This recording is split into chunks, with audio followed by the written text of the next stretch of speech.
the first rule is don't have other people sell your product. Actually talk with your prospect. A lot of people, when they build their small organization, they have a product running, they're like, oh, I'm gonna hire a salesperson. Why?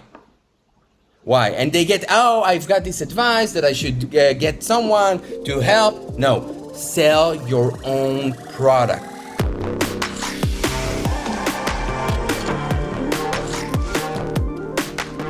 Hi everyone, this is Jason Marc Campbell. Welcome back to the Selling with Love podcast. Super excited to be here. We're going to have a conversation that may be intimidating for some of you who might be at the beginning stages of your business, but I'm super excited to have an expert who's going to talk to us about getting our first 100 clients, customers, and how to scale beyond. Yes, 100. We're going to think big, and we're going to apply the tools, the practices, the tactics, and the strategies to think this way to help you break through the initial barriers when you start the business and realize that you can achieve incredible things when you change your vision in the process. And the man that is going to share with us today is Adir Ben-Yehuda, who's the Vice President of Sales and founding member of a company called Walnut, SaaS company that allows sales teams to do better product demos. He was a salesperson who took it from 0 clients and 0 revenue to get this over 200 enterprise clients in under 2 years and a go-to-market team that was less than 30 people. This company's now got over $56 million in funding, and their clients include a lot of exciting startups, but also the giants such as Adobe and Dell. He's taken senior sales roles at companies like Firedome and Appster, and Adir helped grow these organizations to $1 million in revenues in just a few years. Man has 15 years experience and has been leading go-to-market teams since 2013. He's here to share us a thing or two or three. Adir, welcome to the show. It's a pleasure to have you here. It's great to be here, Jason, and kudos about spelling my name correctly. That was a hard test, you know? I'm a French Canadian, so I can actually hit a lot of different tones, accent. It's something I think is actually underappreciated when you know more than one language, is you can have like diversity of how to speak others with proper pronunciation. So yeah. I will take it, and I appreciate you acknowledging that. Thank you. We set a big goal here. We're talking about 100 clients and customers. And for some, that might seem almost impossible. That might seem intimidating. Seems like it's a big step to start, but we're going to get to this in a minute. You have a particular skill set. You've been doing this and getting companies to grow really fast. How did you even get started with this skill set? So that's a great question. I think there are a few things that gets us together, right? The first thing, and that's the most important thing, is the ability to have stigma. It's, I served 3 years in the IDF. One thing I've learned is I never give up. And that's one thing. What is the IDF? Sorry. Yeah. So the IDF is the Israeli Defense Forces, right? It's the Israeli army. I spent 3 years as part of the Israeli army. And one of the things that built me was, and helped me get to the level of focus that I am, is never give up, right? A lot of stigma and a lot of conviction in your goals and what you need to get, right? So the fact that you go ahead and get a lot of turndowns, because that's effectively what happened, right? It's not a Cinderella story. You talk with someone and he's like, nope. And the other person is like, yeah, not this time, right? And you keep going time and time again until you figure out the pattern, and then the ability to, and that's the other skill, to replicate. Identify the first pattern of yeses. And once you identify this pattern, you start replicating it. And going back and forth, and don't tweak words, stay with the same words. That's the main thing that helped me grow a lot of organizations and a lot of companies, and kind of helped me also grow sales team and replicate this across the sales team. So if I understand this correctly, whatever person is going to go and do sales in the way that you've done, whether it's for their own company or as somebody dedicated in sales and go-to-market teams within a company, tough skin is required. And as such, I feel like you need to give a warning for people who are going to go on this task to get 100 clients or customers and scale beyond. When we're talking about having this tough skin, I know you've refined yours by even having the military service and building the proper habits. Are there any other things we should be looking for, or we should maybe filter out as qualities we need, things we need to pay attention to, and again, some of the rejections we're going to face? Yeah, I think just a point before, right? When I look at the BDRs, business development representative or sales development representative, in my opinion, that's the best skill that someone who's building a business should have, right? It's so hard. It's effectively talking to a wall an entire day, hoping it would answer, and say, hey, do you want to buy it? Do you want to buy it? Do you want to buy it? And when it finally answers, it says no. You're the happiest man on earth, right? You're like, yes, I got an answer. It's a no, but I got an answer. So that's one of the key things that people should have, right? This ability to actually go and be their own sales development representative for a business.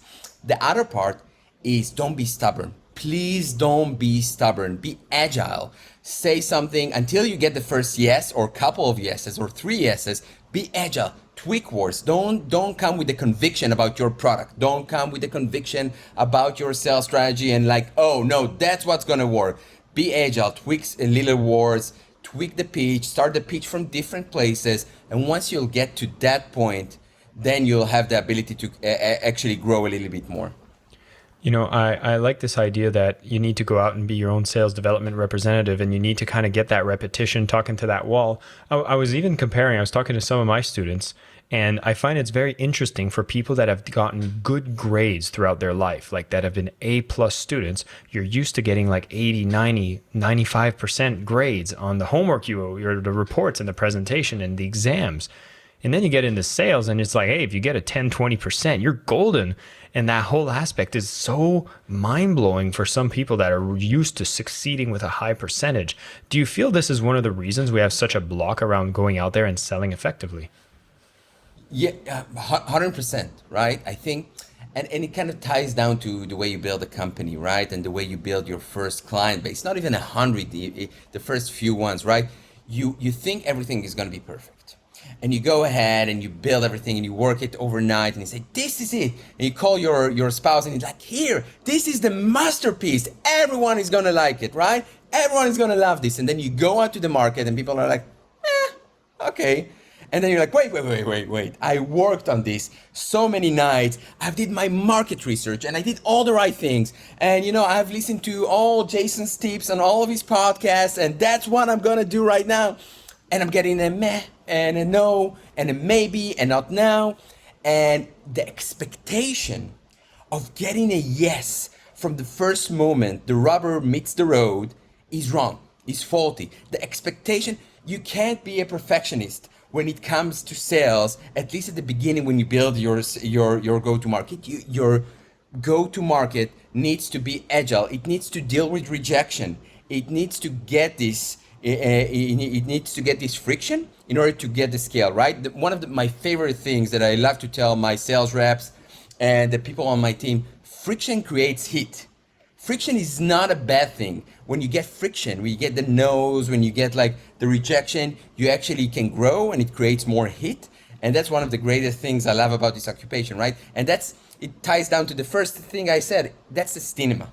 That's making sure that you have a tough skin, that you can go ahead and understand what your client needs really with facing the rejection. I love it. And I love your enthusiasm and passion when you speak about it. But I also feel like digging a little deeper because it sounds like this is a story that's close to your heart. And I'd love to know if there's a story of a certain product or an initiative that you had where this exactly happened and how you were able to actually get it back on track. Yeah. So I think the main thing for me, you mentioned a few companies there in my careers. All of those companies were zero in revenue.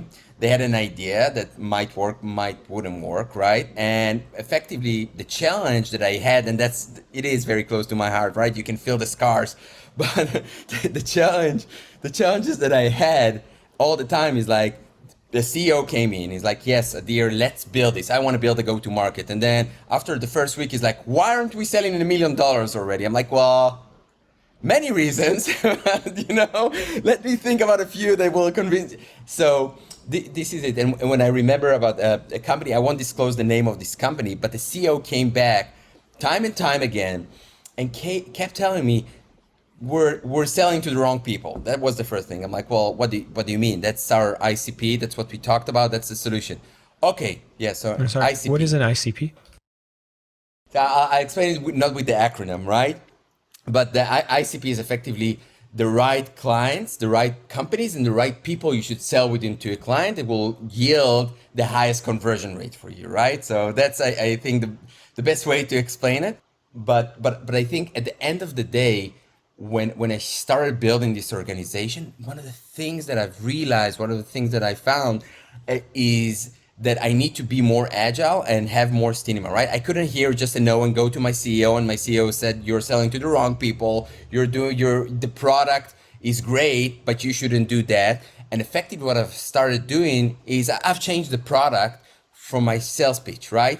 I didn't wait for a product because I understood the CEO doesn't want to change the product. He has conviction. The things that I had to do as a sales leader is be more agile, have more stamina, don't give up in terms of the pressure that I've gotten, and effectively change the product in my pitch, not saying things the product doesn't do, but change the emphasis of the parts of the product, right? And started doing a large A/B testing. It was like, I like to joke about it until this day, it was A to Z testing. I've tried everything on the book until we finally hit gold, right? And we did it night over night with a lot of white nights, haven't slept. And at the end of the day, we were able to strike gold. And that's one of the things. And those was one of the products that my back was actually against the wall. I felt I couldn't really sell it. I felt the market is not ready. There isn't a product market fit yet for this product, right? Heck, there wasn't even a problem validation fit with the product. It was very early on. The CEO was amazing in raising money, so we had money in the company.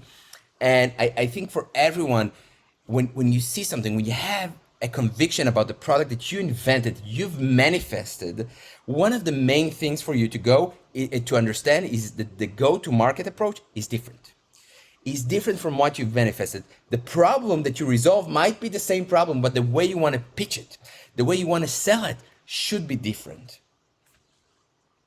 I just want to point out that, there's one thing that I often hear, and I don't like it, but apparently it's the reality of things, is that there's a lot of people people don't go into a career in sales. They end up in a career in sales as their last option. And I feel like you're not one of those people. It seems like you have a passion for sales and you absolutely love it. And I'm just trying to understand, where did that passion come from? What was your first taste of sales that makes it so that you're so lit up when you speak about sales? And I love it.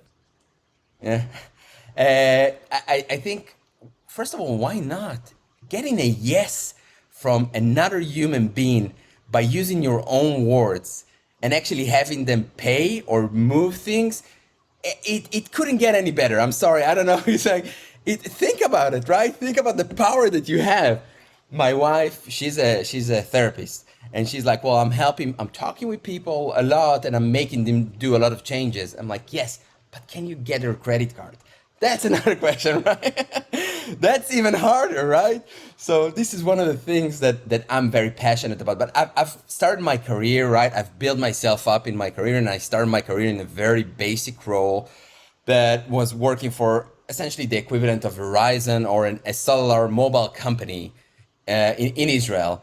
And one of the things that I was very passionate about, I was talking with people, and I found that in very specific change of words, like if I use love instead of like, if I use a specific positioning of words, I can move people from buying one product to 5 products.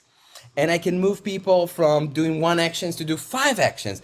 And then when it hit me that I really love doing this. I really enjoy doing this, right? And I would say we have over almost 40 people in our go-to-market team at Walnut today. I still, every night, and you can change my logs, I'm happy to share it, I do outbound. Every single night, I would do cold outreach on emails. I will do cold outreach on LinkedIn. I would still do this. It keeps me sharp. It helps me build my go-to-market better. And that's part of the passion that I have. All right, this is fantastic. I'm loving this so far. And I wanted to go back into our core here. So we're talking about getting 100 clients, 100 customers. From the story you've shared so far, I have no doubts that you can do it. If someone wants to go out and do it, where do we get started? Like, isn't this a big goal? Like, shouldn't we be just starting with 1 customer?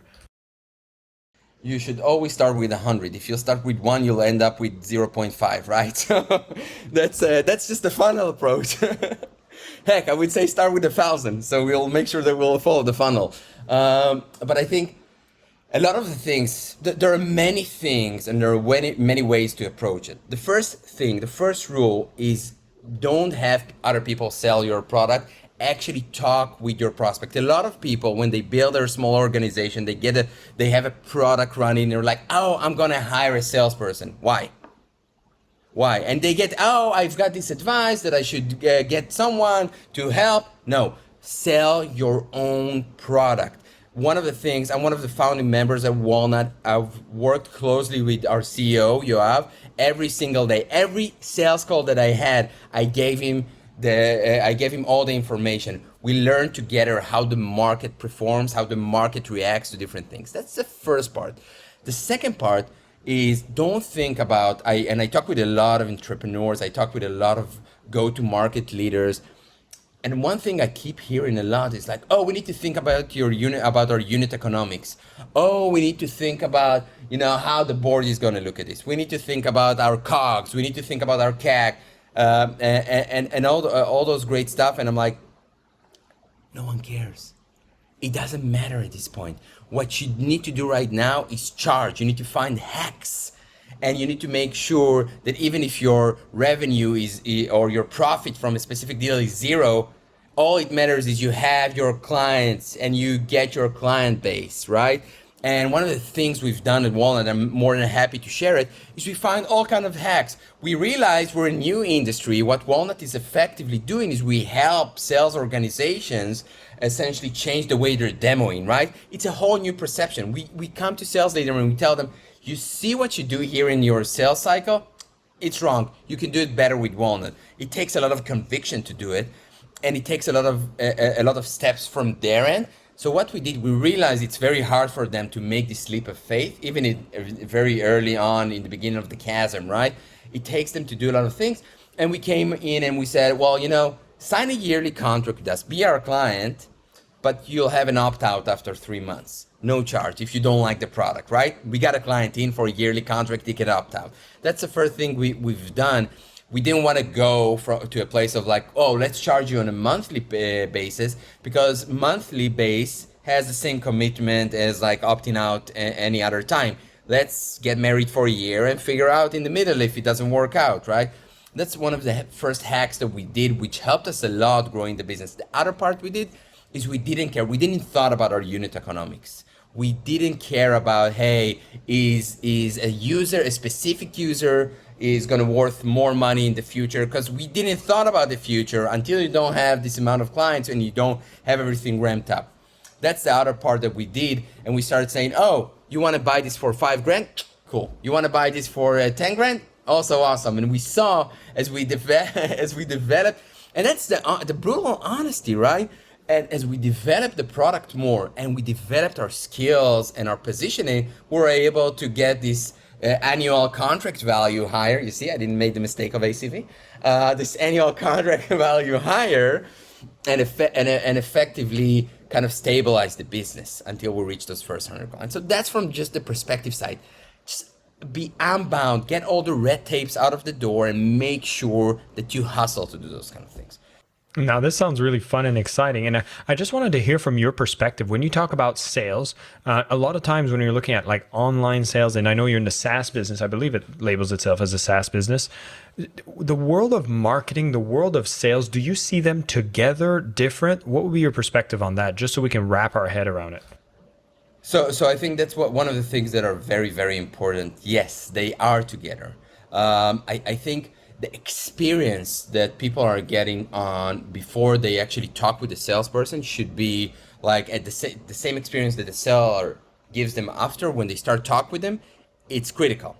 You need to have the same look and feel, right? If you go on a call, you go on walnut.io, you see our website, it's very fun, it's very edgy.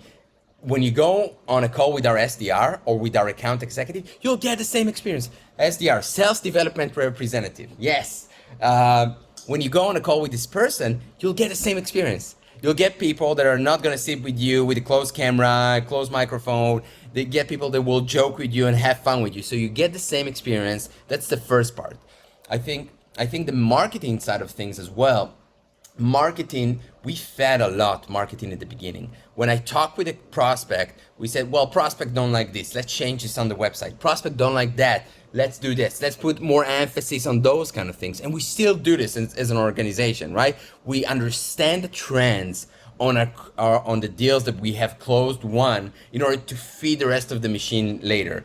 And that's a key part from getting, you have one client, you have 2 clients, you have 3 clients, you analyze what made them successful, why they decided to go forward with you, and then you go back to marketing and tell marketing, this client closed with us because that's what he liked, and that's client, and that's a pattern that we have. Let's start emphasizing those kind of things. I like it. So I'm going to drill into a bit of the nitty gritty here, because what you're saying, I'm hearing, have a lot of conversations, be very close to the prospects, listen to them, try to understand them. You'll realize that you're going to maybe need to adjust, stay agile. Those are all things I've heard from you. If I'm going out there and let's say I have a product, I'm ready to go to market, I want to bring it out in front of people, I want to understand, like, you're having these initial conversations. Do you have any inspiration or more learnings or words of advice of how do you even start that first conversation? Is it something you picked up in a book, something that is a standard script, or what would be the first ways to initiate those conversations? If you're even hearing this and going like, oh my God, what do I even say when I get started? Yeah, I think there is so many ways I could answer this question, but I wanna start with the first thing. You mentioned something before about people ending up in sales and not building this as part of their career. So the first thing I would tell people, and that's something I firmly believe in, go to sales and sell something you actually care about. I care about sales. Do this, right? I used to sell cybersecurity. It was great. It was fun. I wasn't passionate about it. And it's easier for you to start conversation when you actually have conviction and you have passion about a topic. So that's the first part. I'm not going to go to the obvious things and like, oh, ask open-ended questions, right? This is like the basic things. That's 101. But I think the other part of things is actually, and especially when it comes to small businesses, especially when it comes to your first client, share what was your vision. Share why you are doing what you are doing, what your product is doing, what it's doing, and find the common ground, right? The first 100 clients that we have, a lot of the conversation up to date, we're telling people why we're doing Walnut, why Walnut is there, and we're trying to understand if there is a fit in their hand to make this leap of faith, especially in your first 100 clients, to say, you know something, sir, I'm buying into your vision. And I agree with it, and I want to do that. Like, here's my credit card. Let's do this, right? So that's a lot of the things that we definitely identified at the beginning. Actually, talk about, be real. Don't think about a sale. Don't think, hey, I'm gonna sell this person. Think about, hey, I have a vision. I want to convey this vision, and I want to see if the person on the other side is gonna actually buy into my vision. I think that's a very solid piece of advice. I'm listening to this and I'm just like, wow, yeah, that is exactly how you should initiate that conversation. Because then when people buy into your vision, these are going to be your loyal fan, those first 100, right?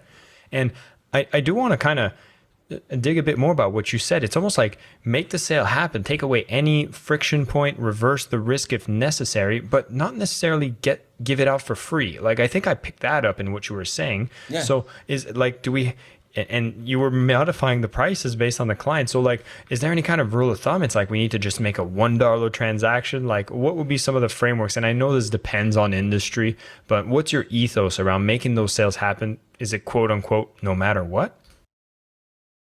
It's always charge money for your product, period.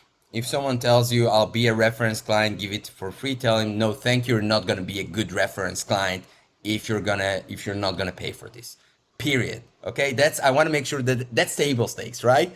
I want to make sure that's obvious. But to the other part, yes, make the sale no matter what. Make sure you charge money. Make sure you have a common sense of like your product worth, right?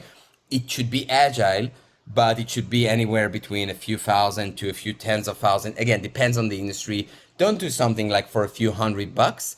But make sure that you charge an amount that can help you drive the sale. That's the first part. The second part is in terms of making the sales happen is lawyers. Oftentimes at the beginning we had like, oh, we're gonna build you like an MSA, or we're gonna give you a huge contract, right? No one cares very early on. Our contract, yeah. What's an MSA? Master service agreement, right? The agreement that you sign with your prospect. Oftentimes when you go to lawyers, they're going to give you like 5 or 6 or 7 pages in order to do this, right? And especially when you're a younger company signing with a more established company, it's not going to work, and that puts sticks in the wheels of getting things done. So another point that we've done in terms of like under the realm of like make the sale happen at any cost, our contract up to date is 1 page. It's only 1 page. We have reference to our terms and conditions, but it's like on the website, so no one argues with that. And it's 1 page, and that's all you need. You need to think about how you can remove friction very early on, but make sure that you keep your product respect, meaning charge money. Make sure that you're covered on the legal side to an extent, right? It doesn't need to be with like a law firm that charges by the hour and then they have to drive like 5 or 6 or 7 pages for your contract. And then the other part of things, make sure that the prospect on the other side knows that, you know something, this is great. I usually charge more money. I'm going to give you a discount, but can you help me out? If you like the product, can you be a reference call? Can you be on my website, right? Think about also the next sale after. And that's a lot of the things we're doing right now, and we've done at the beginning. We had a lot of clients, and you said it yourself, right? We had a lot of fans of the product because they had conviction in the vision that we have. And then they're like, this actually works. Wow, okay. Like, I'll be more than happy to talk with people. Adir, I love your energy. I love this conversation. I love everything we talked about. I'm so glad you're able to share this with everyone here. And, you know, we're going out there and going with a big vision and saying, hey, go for 100 clients. So you start thinking bigger. You don't feel the hesitancy of saying, oh, I just want to get one. That's going to make you get 0.5, which I thought was a great analogy. It's almost like you got to shoot for the stars so you can end up at the moon. And I think when you go out with 100 customer target, you get less caught up on trying to absolutely close that one client, and you realize I'm out here building a real business. It really changes the energy of how you show up to go to market. And I think that's a big thing people should keep in mind, that you're not going out there to get one client this quarter. You want to get hundreds. And if you go with that kind of energy, you make different decisions, bigger decisions, and it aligns a lot more things when it comes to raising money, bringing a team together, and making sales happen with the fact that you now have a bigger vision than ever. And that is what people are going to buy in at the first time. I love that you're talking about how we need to have that tough skin. No, you don't need to go into the military, although that kind of foundation will definitely help. But understand that you're going into a sport where losing is still winning. Your percentage of your grades are going to be low, but there's still going to be great success. And what I really like from what Adir said is sometimes getting the no is just as big as a win as getting a yes, because you want to keep agile. You want to keep changing. Assumptions will be the killers. And sometimes when you think you have everything perfect, you'll have a few conversations and realize you might have this completely wrong. And so this beautiful world of sales is bringing tons of flexibility, tons of energy, lots of conversation, lots of fun, lots of profit, but of course, lots of challenges too. And it's an exciting field, and I love what's being shared here from what they've done at Walnut, at previous companies too. Adir, you are a fantastic gentleman, which means I need to ask you one final question, which I love asking all my guests, which is, what does selling with love mean to you? I thought I talked about it the entire time, right? It's I think that's essentially it's a tough question, but I think it's actually showing the value that you give your clients after the sale has been done, right? And that's one of the main things for me, is actually moving the needle from a prospect to a client, but actually show how the clients are getting value out of the premises and the conversation you had with them very early on, right? You know that feeling when sometimes it's like you talk with a prospect that you know actually needs it, and then he doesn't want to buy, and you're like, God, you actually need this. I know you. I can help you. The feeling of like having the sale and seeing the client after getting this and getting the value, that's what it's all about for me. Amen, brother. That is amazing. I love your energy again. Thank you so much for coming on the show and sharing with my lovely audience. For all of you listening, you've been briefed on some of the energy you need, strategies you can use, and you can discover more from Walnut. We'll put a link in the show notes for you who wants to see the sales demonstration software. And I'll also put a LinkedIn towards Adir's LinkedIn profile so you can connect with him, send him a connection, add a note, tell him that you heard him on this podcast, and send him some love, all of his wisdom. It's amazing to hear. Thank you so much for sharing, and everybody, keep selling with love. I am your host, Jason Marc Campbell, and this is the Selling with Love podcast.